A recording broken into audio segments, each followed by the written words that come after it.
Greetings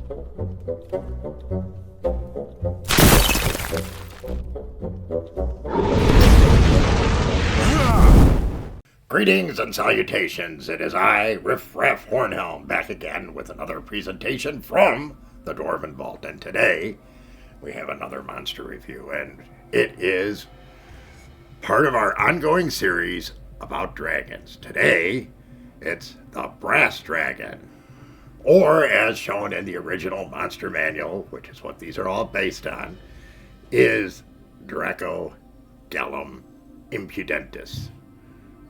Where did they come up with this stuff? Very weird. Any case, that's how it's listed in the book. Now, this is a dragon that, once again, is uncommon, so it's not super rare. And being a brass dragon, this is one that is a good alignment, though they tend to be good to neutral.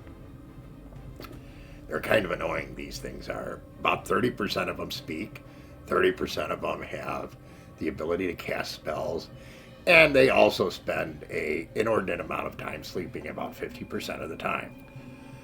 Now, like most other dragons, they have the ability, not most, all dragons have some kind of a breath weapon ability. In this particular case, this dragon, who is once again a 6 to 8 hit dice creature, so a maximum of 64 points, has the ability to use a breath weapon that involves either a sleep gas or a fear gas. Like any of the breath weapons, as a player character, you need to make a save. If you make the save, you're in great shape, or half damage, or half effect. And then you have to deal with whatever spells they may handle. Now, the Brass Dragon handles a bit more spells than the last dragon I spoke about, which happened to be the Black Dragon. In this particular case, about 30% of the time, they're spell users. If they're a spell user, they get first level spells for odd years or odd designations. I don't know how you want to do this. Odd age designations.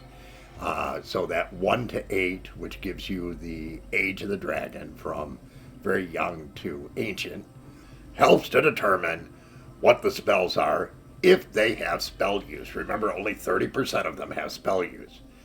So at first level, and every odd number in growth that they have for their age, they get a first level spell.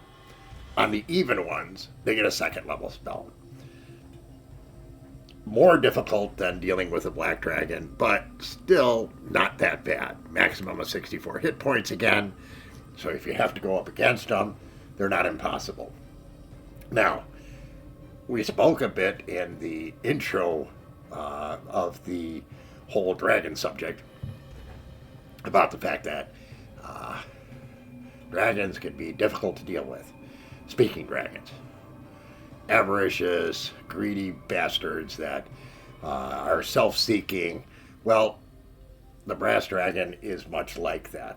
They tend to pontificate, tell you how they know everything about everything. They're very greedy. They really look out for number one themselves, first and foremost.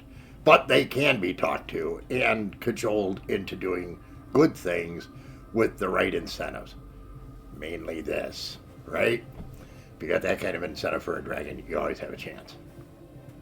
Now, these dragons, from a dwarvish perspective, are, well, we can deal with them, but there's a lot of words that go back and forth, and it can take a long time to negotiate a result that's satisfactory to us and to them.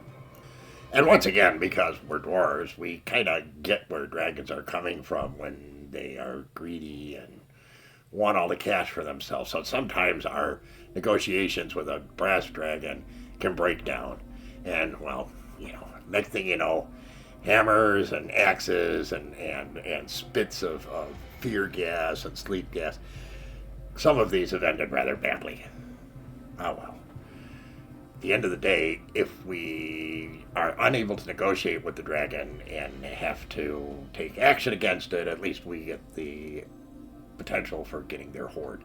That's okay. But really, if you're a good party you have the option of working with a brass dragon, though it can be frustrating, to help you with whatever your quest may be, or at least the immediate actions that you need at that time. So really, once again, the brass dragon, because it is good and tends towards neutrality more often than not, if your party is not evil, you have the opportunity to work with these guys. At the same time, because they're self-seeking, be careful. Sometimes when you think they're working on your behalf, they're really more interested in taking care of themselves, and you not so much. So how do we rank these? I mean, we talked amongst the Hornhelms on the Dungeon Master side and on the player side, and this is what I was told. And you know, I agree or disagree. Doesn't really matter. I can tell you, certainly that on the Dungeon Master side, this was seen as about a 5, maybe a 6. Player side, they found them to be less of a problem. They tended to rank it at about a 4, sometimes a 5. And that was mainly because they found brass dragons somebody they could negotiate with and could use them to help.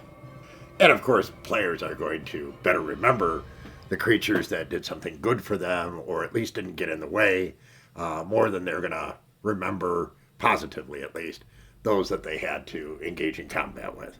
Now, from a DM standpoint, once again, don't see it as being that big of a deal. Players tended to see it as even less of a big deal because of the fact that they got help, or at least didn't get blocked. So, I don't know. I mean, the brass dragon is a lower level dragon, like the black dragon that we spoke about, with only 6 to 8 hit dice, so a maximum of 64 points. Really, most parties out there can handle something like that once they get above the lowest levels. Now, one last thing we didn't talk about was, well, where did we find them? These are typically found in arid climates, sandy deserts, things like this. Once again, like all dragons, they tend to lair underground. So their actual lair and hoard is not going to be laying out in the desert somewhere. It's going to be in some deep, dark, hidden cave that they have access to, where they hole up to do their sleeping and probably some of their eating. And of course, have all of their gold and gems and whatever loot that they might have. So you're going to see them more in those types of environments. But irrespective of the outdoor environment, you're going to find them in some kind of a subterranean lair if you come across them while they're sleeping or guarding their hoard. Each dragon has its own area that it likes to hang out in, but they all go to sleep in some kind of a cave or underground compartment, passage, something where they can fit and have their hoard. Works. So that, my friends, is the brass dragon.